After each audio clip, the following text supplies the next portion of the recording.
Là, j'aimerais bien un truc, une grosse composition. Aller hyper loin. Vraiment hyper loin. Quitte à me vautrer, quoi. Quitte à me foirer complètement. Ah, Philippe, installez-vous. Faites comme chez vous. Ah, c'est marrant que vous disiez ça parce que justement, il se trouve que cette maison est à moi. C'est quoi l'objectif? Ramener les ploucs à la raison. En chiffres. Ça, c'est 150 000. Et ça, c'est la raison. Mais quel enfoiré! Vous n'aurez jamais votre argent. On va trouver un accord ici et maintenant. La violence est une limite, et cette limite a été franchie 2 fois aujourd'hui. C'est un rôle qui était beaucoup dans l'observation. C'est vraiment un rôle où pendant pas mal de scènes, je suis dans l'observation, surtout dans les confrontations entre Laurent et Ramzy, entre les deux familles. Et c'est assez intéressant à faire, en fait, d'observer, quoi, d'être une espèce de petit oiseau qui regarde un peu comment les gens évoluent, comment tout se passe. Je trouvais ça hyper agréable à jouer. C'est assez particulier quand on le lit au début et quand on commence à le jouer parce qu'on ne sait pas où se positionner, parce qu'effectivement, c'est le rôle principal à un endroit et à la fois, par moments, il est très en retrait. Et en fait, je trouve ça assez agréable. C'est un peu comme dans la vie, quoi. Il y a des moments où on est un peu le rôle principal de sa vie, puis il y a d'autres moments avec d'autres gens où on se met un peu plus en retrait et tout ça. Je trouvais ça, c'était assez intéressant en tant qu'acteur à jouer. Quand j'ai reçu le scénario, la proposition d'Anthony Cordy pour jouer ce rôle-là, j'ai trouvé ça hyper flatteur qu'on me propose de ce rôle-là à mon âge, au milieu de tous ces gens que j'admire beaucoup. C'est hyper flatteur, ouais, ça donne vraiment... C'est du carburant, quoi. Ça donne la force de continuer, ça donne envie de continuer en tout cas. Je vous présente le nouvel attaquant dans l'équipe, Jawa, des mots.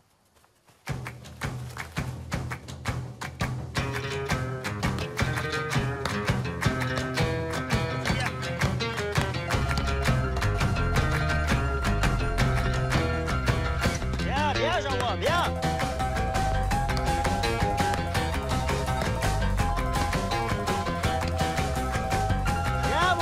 Bien, bien. Et voilà. 15 jours de méthode Tuche. Et voilà le résultat. En fait, j'ai commencé 4 ans avant les Tuches, dans un téléfilm qui s'appelait Il faut sauver Saïd, un peu par hasard, mais j'ai adoré. Et du coup, les Tuches, je me suis retrouvé parce que j'avais très envie de le faire. Très envie. Mais ce qui est très drôle, c'est que je ne sais pas jouer au foot. Je suis très mauvais au foot. Le rôle avait besoin d'être bon au foot et pendant le casting, ils m'ont passé un ballon de foot et ils m'ont demandé de faire des jongles. Et je ne sais pas comment, j'ai réussi à en faire beaucoup, mais je ne sais vraiment pas comment. Donc ils se sont dit, il est bon au foot. Entre le moment du casting et le tournage, il se passe plusieurs mois, un été. Je suis envoyé en vacances chez mes cousins qui, eux, jouent beaucoup au foot. J'avais un de mes cousins qui était en centre de formation et tout ça. Et mon père me dit, entraîne-toi, entraîne-toi, entraîne-toi. Et je suis bête, j'ai 10 ans, j'ai pas envie de l'écouter. J'ai envie de kiffer avec mes cousins, d'aller à la piscine, enfin bref, de faire plein de choses. Et arrive le jour de la scène de foot et j'en enchaîne pas 2. Et j'ai vraiment vu toute une équipe de tournage et de prod se dire mais c'est lui qu'on a vu en essai, qu'est-ce que c'est que cette arnaque? Et c'était très très drôle. Et j'avais mon père qui était sur le côté du stade et qui était comme ça. Quel échec, mon Dieu. Et c'était très très drôle à vivre. Alors je suis très fier, mais c'était pas un succès au moment de la sortie. Ça a marché, mais ça a été un gros succès quand c'est passé à la télé l'année d'après en fait. Les scores télé étaient hallucinants. Mais quand le film est sorti, il a marché, mais je veux dire, c'était pas, ça n'a pas été l'histoire des Tuches qu'on connaît maintenant, quoi. Ça l'est devenu après. Franchement, je crois que quand le film sort, je suis en 5e, je me rends pas compte du tout, quoi. Des fois, j'ai des élèves de mon collège qui me reconnaissent, qui me disent « mais c'est toi dans les Tuches et tout », et puis je suis un peu timide, donc je me barre et j'esquive le truc, quoi. Et c'est après, quoi. C'est des années après, c'est quand j'ai fait Sex Education que les gens ont fait le parallèle avec les Tuches. Je me suis rendu compte de la valeur des Tuches dans le cerveau des gens, quoi. Je me suis dit, ah, ok, c'est vraiment un gros truc. Je ne me rendais pas forcément compte avant.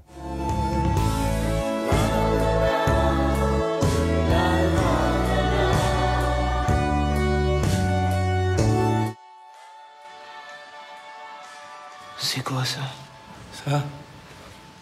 Ça c'est l'origine du monde. C'est la vie, mec. C'est pas justement fait pour éviter la donnée, la vie? Non, c'est pas arrivé là par hasard, c'est un signe.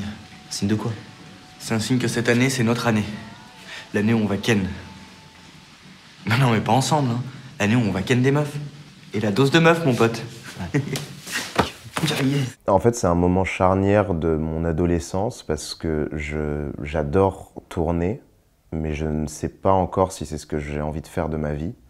Et c'est Les Grands qui me fait réaliser que c'est ça que j'ai envie de faire en fait.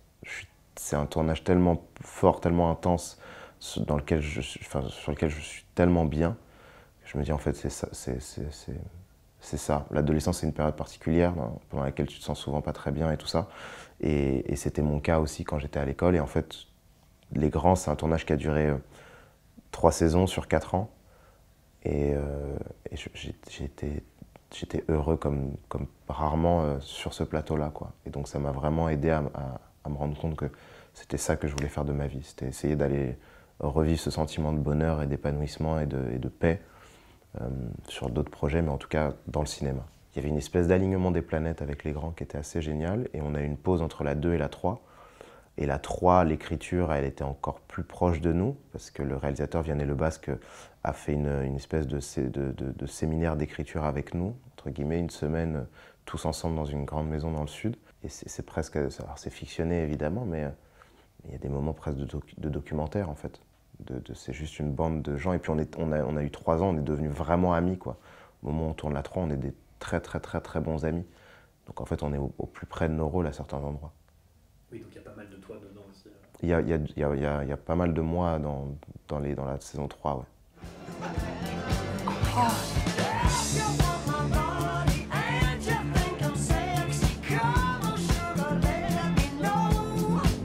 Would you prove it's here? I don't know, but I think I just had a very small orgasm.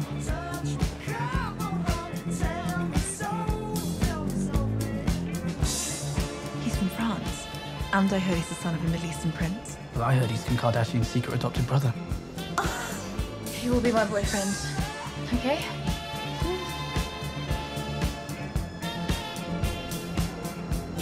Fuck me. Ça change un truc dans la rue. Ça change un truc au supermarché. Mais dans ma carrière, je sais pas vraiment. D'un coup, oui, t'es un peu plus identifié, quoi. C'est toujours ça, quoi. C'est des échelles d'identification que tu gagnes un peu en plus. Même moi, le premier, j'ai été surpris de la taille de la diffusion. C'est-à-dire que moi, je l'avais regardé en tant que spectateur. J'étais pas dans l'œil du cyclone de la presse, de tout ce que ça allait créer. Quand tu es dedans, quand tu vis tout ce truc-là, la projection à Londres, les gens, toute la presse et tout ça, là, tu réalises que tu dis, ok, oui, il y a un endroit où c'est particulier. Il y avait des magazines qui avaient été faits avec ma tête dessus, que je voyais passer dans des magasins, des trucs, des t-shirts, plein de choses où tu dis, oula, oui, c'est très loin de tout ce que j'ai connu avant, quoi. Mais c'est hyper intéressant, parce que quand on commence ce métier-là, on se dit pas... Enfin, en fait, on imagine plein de choses, mais on se rend pas compte en vrai. Et là, c'était la première fois que je touchais en vrai un petit peu quelque chose de cette taille-là, quoi. Et c'est impressionnant, mais c'est hyper agréable aussi. C'est hyper excitant à vivre. Bah, y a toujours ce truc de se dire, bah, peut-être que là, on me propose des choses, mais que dans 6 mois, on me proposera plus rien. Donc, est-ce que j'accepte? Est-ce que je truc? Et j'ai essayé de me dire, de garder la tête froide en me disant, bah oui, mais là, si je commence à rejouer encore ça, j'en sortirai plus jamais, quoi. Et donc, j'ai eu une coupure avec ces rôles raïmesques, comme tu as dit. C'est une très bonne définition. J'ai fait une grosse coupure de Raïm, que j'ai rejoué juste pour la saison 3, mais après, j'ai vraiment coupé avec ce genre de personnage, parce que je me suis dit, même pour moi, en tant qu'acteur, déjà, c'est pas hyper enrichissant d'aller toujours faire la même chose, quoi. J'ai envie de pouvoir toucher à plein de choses, jouer plein de trucs différents. Si je suis toujours en Raïm, hyper froid, observateur, mais qui bouge pas trop, d'un moment, c'est... Courtisane, amoureuse, du désir et encore du désir. La fac, ça va, ça dit quoi? C'est pas facile, mais ça va. Avec des filles, par contre. Ah ouais? Sophistiqué, élégant. Tu viens d'où? De Tunis. Tu parles hyper bien français? Toi, tu parles arabe? C'est un manuel érotique arabe. Pour le pénis, on peut dire Ad-Dakik, le frappeur, Al-Hakik, le frotteur. C'est pas de la littérature, ça. Prendre le temps de savourer l'érotisme exacerbé de certains de ces textes. Ça ne vous convient plus, le camp de Madame Morel? Je vais réfléchir encore un peu. En fait, j'ai tourné une histoire d'amour et de désir juste après avoir tourné la saison 2 de Sex Education. Je suis vraiment rentré en France en septembre et j'ai commencé le tournage d'une histoire d'amour en octobre. Donc c'était hyper intéressant de passer d'un mec hyper sûr de lui, extrêmement charismatique, à un garçon qui a du mal à regarder une femme dans les yeux ou n'importe qui dans les yeux et qu'à chaque fois qu'il est dans une pièce, il essaie d'être dans l'endroit où on le verra le moins, quoi. Mais je trouvais ça trop agréable de pouvoir sortir la même année. Voilà, attends, non, je l'ai sorti avec un an de différence, pardon. Mais de pouvoir sortir dans le même élan, 2 rôles aussi opposés que ça. J'avais beaucoup de lectures avec la réalisatrice, avec Leïla. Et j'habitais dans le 10e arrondissement à l'époque, et les lectures étaient dans le 20e, et c'était à Belleville. Et donc j'y allais à pied. Et à chaque fois, tous les jours, en allant à la lecture, en marchant, j'essayais de trouver la démarche du personnage, j'essayais de trouver un truc. Au début, je cherchais la gêne, je cherchais à créer une démarche qui créait de la gêne dans les yeux des gens qui me croisaient. Donc je me mettais à marcher très bizarrement. Et puis après, en fait, je voulais disparaître complètement. Je voulais que les gens me passent du regard complètement dessus, qu'ils ne s'attardent plus du tout sur moi. Et en fait, quand j'ai trouvé ça, je me suis dit, ok, c'est la bonne direction. C'est quelqu'un qui a envie de disparaître aussi vite qu'il est apparu dans le visage et dans la mémoire des gens. Il n'a pas envie, il a envie qu'on se souvienne de lui le moins possible. Il ne sait pas qui il est, il ne sait pas où il va. Après, il se réveille pendant le film. Et vu que je venais de revenir d'Angleterre avec un gars qui, dès qu'il marchait, il avait le menton hyper haut. On en a fait une scène de son arrivée, de sa démarche, de son truc. Je me suis dit, ok, c'est intéressant de casser complètement ça. Elle savait ce que j'étais en train de faire avec Sex Education. Je lui avais parlé du rôle et je pense qu'elle avait vraiment envie de casser ce truc-là, que j'arrive pas trop sûr de moi, que vraiment je sois complètement pour le rôle d'Ahmed. Là, j'aimerais bien un truc, une grosse composition. Aller hyper loin, vraiment hyper loin, quitte à me vautrer, quoi, quitte à me foirer complètement. Mais là, j'ai envie d'un rôle, vraiment une grosse mise en danger. Une démarche, un accent, une tête, j'en sais rien, mais tu fais quelque chose de vraiment très loin, un saut dans le vide complet. J'ai vraiment envie de ça, là. Ça va partir en couille, là!